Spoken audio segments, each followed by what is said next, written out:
자, 프레이밍 마지막 편 강좌는 길거리에서 진행을 하게 됐습니다. 오늘 마침 절 찍어주실 분이 있어가지고 테스트 삼아가지고 여기서 진행을 해보도록 할게요. 마지막 편에는 그렇게 많이 드릴 말씀은 없는 것 같아요. 기술적인 면, 제일 중요한 기술 몇 가지를 제가 말씀을 드렸죠. 첫 번째가 포맷에 대한 거였어요. 포맷은 작품을 뽑아내기 위해서 효율에 관련된 부분으로 말씀을 드렸던 거고요. 두 번째가 여백이었어요. 여백은 반드시 인식을 하고 촬영에 들어가셔야 되는 부분이에요. 그러니까 인식만 한다면 사진이 굉장히 크게 바뀌는 게 여백이에요. 그리고 세 번째가 구도에 대한 거 말씀드렸죠. 구도라는 거는 구도 자체가 중요한 게 아니고 여러분들이 사진을 찍을 때 남들한테 보여줬을 때 조금 더 빨리 알아볼 수 있도록 가이드라인을 제시하는 걸 구도라고 말씀을 드렸어요. 그리고 그 이외에 다른 부분들이 있어요. 그거는 여러분들이 이 앞에 거 세 가지를 완전히 몸으로 체득하고 나서 아시게 될 부분들이에요. 완전히 체득했다. 그게 무슨 뜻이냐면 예전에 제가 그런 적이 있었어요. 촬영을 하러 갔는데 이 촬영이 계단을 이렇게 올라가다 보면 중간에 나 있는 창문이거든요. 그 창문을 촬영을 해야 되는데 인테리어에 대한 거라서 뒤에다 조명을 이렇게 설치를 하고 카메라를 들고 가가지고 촬영을 딱 했는데 조명이 안 터지는 거예요. 그래서 이상하다? 그리고 내려가가지고 조명 확인하고 다시 연결을 하고 다시 그 자리에 와가지고 또 손으로 들고 딱 찍었어요. 그때까지는 저도 몰랐어요. 그리고 나중에 이제 컴퓨터에 앉아가지고 사진으로 확인을 하는데 똑같은 사진을 두 개를 찍었는데 하나는 조명이 안 터지고 하나는 조명이 터진 거예요. 그래서 조명을 안 터진 사진은 지워야지 그리고 생각을 해봤더니 이걸 찍고 나서 내가 자리를 옮겼다가 다시 그 자리로 걸어와서 손으로 들고 찍었구나. 근데 두 장의 사진이 뷰가 똑같은 거예요.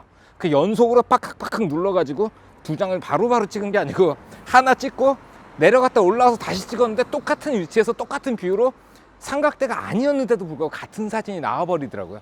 그 정도 되면은 자기만의 어떤 뷰가 완성됐다고 말할 수가 있는 거죠. 거기까지 오시게 되면 그 다음으로 아셔야 될 것들이 이제 나오게 되는 거예요. 자기만의 뷰를 완성하게 되고 나면 그 다음에는 자기의 한계를 느끼게 돼요. 저 같은 경우에 어떤 한계를 느꼈었냐면은 저랑 같이 이제 사진을 찍는 동생이 있었는데 이 동생 사진을 볼 때면 항상 제가 충격을 받는 거예요.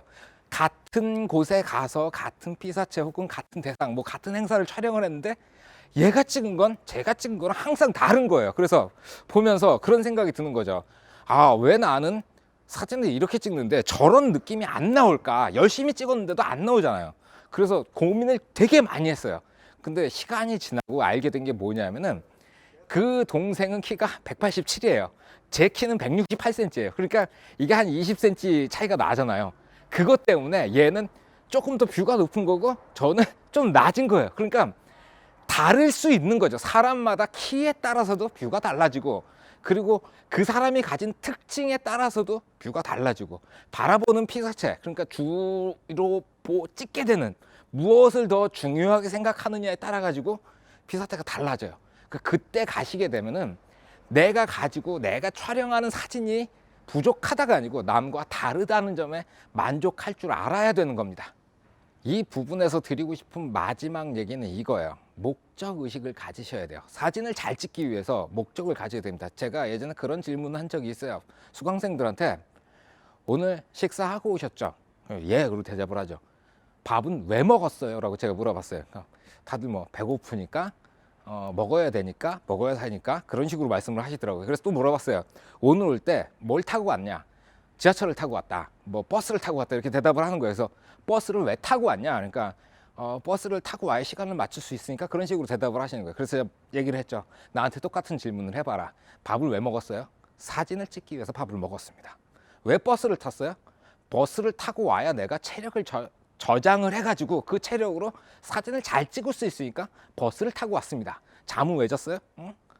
자야 졸립지 않고 사진을 찍을 수 있기 때문에 모든 목적을 사진이라는 것에 집중을 했었어요. 저는 사진을 할 때. 지금은 영상을 하죠. 잠은 왜 자요? 일찍 일어나야 내일 시간 맞춰가서 영상 촬영을 하죠. 그거예요. 그러니까 가장 중요한 목적을 앞에다 두고 모든 걸 거기다 포커스를 잡았을 때 실력이 굉장히 빨리 늘어나고 그 자체로 인해 가지고 남들이 도달해 보지 못한 위치에 더욱 빨리 도달을 하게 되는 거죠. 원래 여기에 또 다른 질문이 나와요. 그럼 사진은 왜 찍습니까? 라는 질문을 제가 이렇게 하는데, 그거는 제 종교적인 신념하고 관계가 있는 부분이라서 여기서는 생략을 하도록 할게요. 어쨌든 그렇습니다.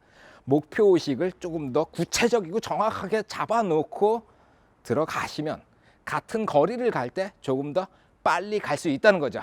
자, 프레이밍은 이 정도에서 정리를 하고요. 다음 시간부터는 노출에 대한 얘기를 해드리도록 할게요. 수고하셨습니다. 필승.